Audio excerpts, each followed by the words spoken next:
how do you see this year's electric bus industry's performance? And how do you expect the growth rate to move? And what are the variables that will determine which way it goes? Yeah, I think the overall bus industry is around 115,000 buses.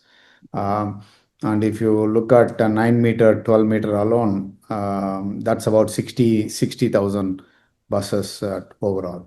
EV is just 5,400 this year.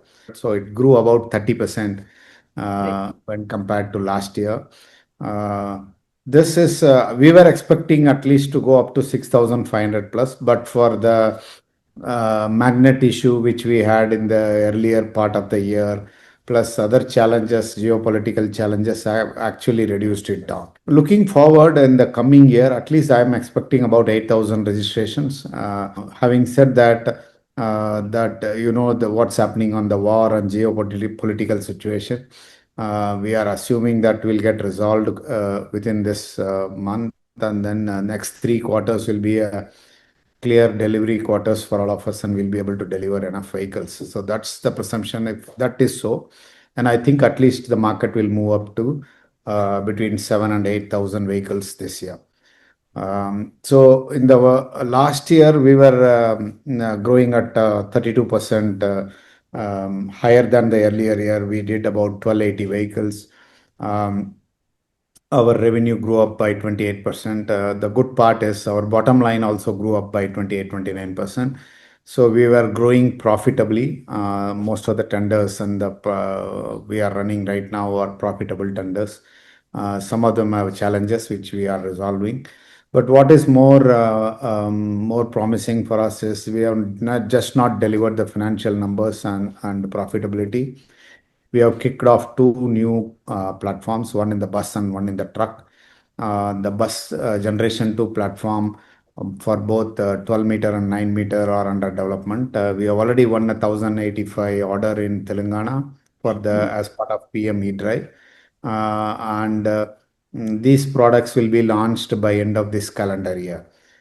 Similarly, we have kicked off a truck platform between 28 ton to 55 ton, and the products are expected to launch in the last quarter of the financial year and first quarter of the calendar year next year. You know that we have been in the market for last 10 years, almost a decade. We have about 3,800 vehicles right now out of the 17,000, which is about 21-22%. And soon we will be the first company to register 4,000 electric buses in the country, which will happen by end of this month. That's what we are looking at. I think that's pretty exciting for us till now. Right, of course. And for this, I understand the pipeline is very exciting, but do you see any supply side issues currently that might hamper it? Yeah, right now, if you look at it, there are two challenges. One is the shipping availability. You know that because of the war, I think there is a lot of geopolitical shipping challenges right now. Second one is because of the rare commodity of crude. I think the byproducts of that crude, which is polymers and others, which are prices have gone up. Second one is they are not available freely for the industry to grow, and hence there are challenges. I hope this will get resolved soon and we'll get into the normal mode within a month so that we can really realize the 3 quarters of this coming financial year. Understood. So overall, like you said, you have to win tenders, and the government-led procurement itself through CESL or state STUs, that has been the engine of the e-bus market so far. But do you see any indicators that signal plentiful private sector demand also building up? See, actually, after the war, the inquiries from private players have gone up. A lot of current diesel bus operators have started reaching out to us. They are, whichever were considering earlier passively, have become active. Financing is one of the challenge in electric buses and trucks, because we really need electric vehicles to be financed for 7 years, 8 years, rather than just 3 to 5 years, in which is the diesel vehicles. Actually, we are working on some of the NBFCs, some of the PE funds are now doing this funding. And in fact, Ministry of Heavy Industries had a meeting last week with all the banks and other financiers to see how they can support electric trucks and buses financing for a longer period. So Great. the momentum has started. I think when the financing is available in private, I think the adoption will be faster. Got it. Got it. In fact, we were recently in a conference where one of the leading electric bus financiers, they also told us one another significant point that overall the battery degradation in the real world environment is not as quick as it was assumed earlier. Yeah, I agree with the observation because our experience is also that while we plan about 6 years in the 12-year cycle after 6 years to change the battery, practically it we can even use for another 2 years, 1 year, depending upon the actual application. So it really helps in the overall contract improvement cost. So that will really help the industry as well. And do you see any use cases for the school buses, employee transport? Are there any specific friction points for these use cases that you see? Yeah, so if you look at the school bus, as per regulation, you can't deploy school bus for any other purpose because of the Hmm. safety or whatever is the regulation it is.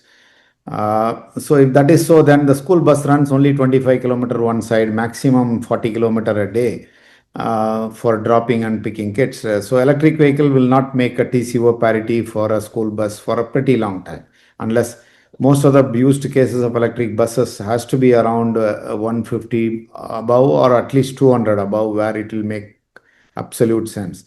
So that is one challenge. So it can't be done economically. So it has to be done by mandate. I think Delhi government has clearly given a EV policy and mandate to reduce pollution that all school buses certain percentage out to get to electric from now till 2030. I think that is welcome move because it's everywhere, not economics alone in every application. Some application we need to look at the national interest and the pollution and other thing. That's what is the balance going on. In the employee transport, to be honest, Priyakshi, is uh, see, the cities are becoming more congested and congested. When we started employee transport in some of the applications, they were running around 150 kilometers, 200 kilometers. Now, the same challenge of what we engage with employees of finding they used to do two shift drop and pick. Now they are not able to do that because of the traffic. The bus could not drop the one Yeah. shift employees and come back, and because the average speed of the bus in all our cities have drastically dropped. Bangalore, Chennai, Mumbai, Pune, Delhi, the average speed is drastically dropping, and it's not going to create enough value if that is so. Hmm. So then it becomes mandated scope 3 and as part of the ESG.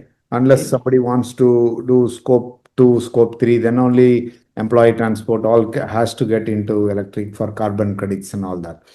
So that is the little bit of challenge. Having said that, but some of the companies want to do it for in terms of sustainability, and if they want to do it with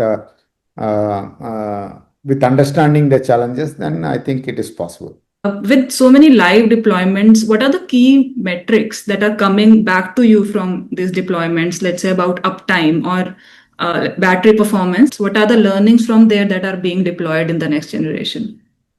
So one of the things is, as you rightly said, is uptime. So we are maintaining about 98.5% and up in average of all, and many areas we do about 99% plus uptime. The second one is India has really hard summer, which Hmm. no other country has application of till now in EV between China, Europe, and us. Hmm. So there is a lot of learning around AC performance. There are learning around campaigns we need to do before monsoon, campaign we need to do before summer, and so on and so forth. All of them are one of the learnings which we think now we have timed it in a cycle that how we have to do it, when, which month we have to do it, and so on and so forth. That's a plenty of learning coming in. Then actually with all the overloading right now happening in the cities, while with the tender of CSL and all of them say X number of seating and X number of standee, actually their STUs are using it with double the standees and all. So the assumption what we do and what actually happens is completely different. So we'll have to design the bus with very robust structure and things. So in fact, in the Gen 2, we are doing a CED coating, which will last the structure for more than 15 years. Uh, uh, uh, that's a very special learning we are doing. And then most of the softwares we used to optimize, the vehicle is around 80 kilometer per hour. So we used to optimize most of the energy efficiency with the average speed of 40, 50. But with the bus going much, much lower in the city speed, average seems to be 15, 20 kilometers per hour, less than 15 kilometer per hour. In fact, Mumbai and all is around 10 kilometer per hour. So if that is so, then we are optimizing motors efficiency around low speeds, those things we are doing on energy efficiency, and so on and so forth. And the number of challenges we are finding in terms of wear and tear of the interior seats, all that are a good learning in the last 10 years for all of us to improve in the next generation vehicle. Wonderful. Great. I also want to talk about your relationship with BYD, your technology partner. How does that factor into your product roadmap? And as you're scaling and you're accumulating more and more data, how does that partnership evolve with that? See, BYD is one of the pioneer, and they are the one of the largest in electric mobility across the world. Right. So we have a partnership with them to do a technological licensing. So we do all the manufacturing made in India, but they give us technology in terms of what we can do. So we are talking to them in terms of setting up a blade battery assembly line. We want to do a battery pack assembly in-house.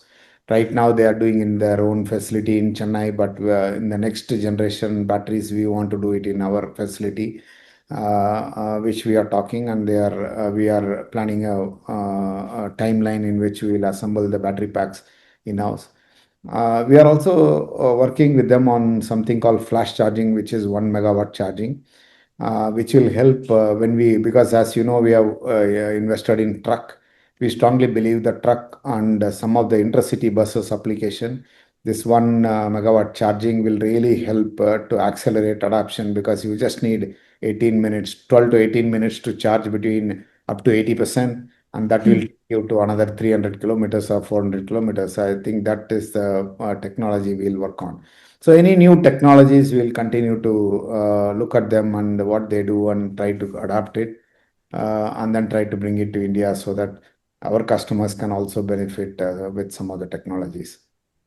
Got it. And for electric heavy commercial vehicles, what are the specific use cases that you are readying your vehicles for? So the truck, we are planning about six different variants between 28 ton to 55 ton. So we are planning to launch a 55-ton tractor trailer, and then we have a 35-ton tipper, where we are using it for construction, mining, and other thing. And then we also have a 28-ton truck which will carry the normal goods. We can do multiple mixture, then we can do garbage collection and many more applications which we are working on. So something around that with multiple variants, 8 by 4, 6 by 4. We are working on multiple variants around them. And about six trucks we are planning to launch in the next calendar year, over a period of. Okay. And your order book said that more than 10,000 EVs are in your order book at the moment. So can you share about, in terms of mix between public and private and kind of vehicles and geography spread, how would you sort of categorize this broadly? Broadly, if you look at normally order book is only for STUs and public transport. Nothing is in private. Where private order comes and we deliver immediately, and the percentage is less than 1%, close to 1 or 2%. So it's very insignificant. Most of them are tender based. Okay. Uh, Regarding order book from Himachal to Pondicherry to Telangana to Maharashtra, we have all over India the order to deliver these 10,000 vehicles, and that we are planning to do that in next couple of years. Okay. I think I'll come to my last question. So, basis how the ecosystem has developed in the last couple of years, what are the things that you're happy about and what are the things that sort of still frustrate you? What I'm happy about is number of EV players, whether it is two-wheeler, three-wheeler, bus or truck. I think substantially has come in, and that really gives a lot of choice and variety and competitiveness and value to the customers. So this is a good thing I'm seeing, because when I started early in 2015, almost the industry was nothing. Right. Uh, and from there to where we are today in 11 years' time, I think it's a substantial progress in terms of EV, number of players in each of the segment. Investment has been done. I'm pretty happy with that. I'm also pretty happy with the government's policy, whether it is FAME 1, FAME 2, now PME Drive, PME Seva. I think it is more, it's not a one-time debt policy, it's more of a active consulting policy and reformative every time. And then whether it is PLI scheme, I think a lot of policy success, I would say, have been seen in EV industry. One or two things which have not progressed, which would have progressed better, according to me, is one is charging infrastructure, Yeah. should have been much better. The second one is on the financing part of it. I think it took long time for the financial institution to adapt to new technologies and support it, which in other countries are much faster, and hence they could able to adapt fast. Whereas India, it took a long of time. I think these two areas, I think there is a lot of opportunity to improve, but everybody is working on it. I would not say it's not because of intent, it's more because of execution we couldn't achieve it. But that is the one which is we can work, industry can work going forward. Wonderful. Thank you so much, Mr. Babu, for your time. That's been a great interview. I've learned so much about the industry. Thank you so much. I also learn in every interview. Thank you very much, Priyanka.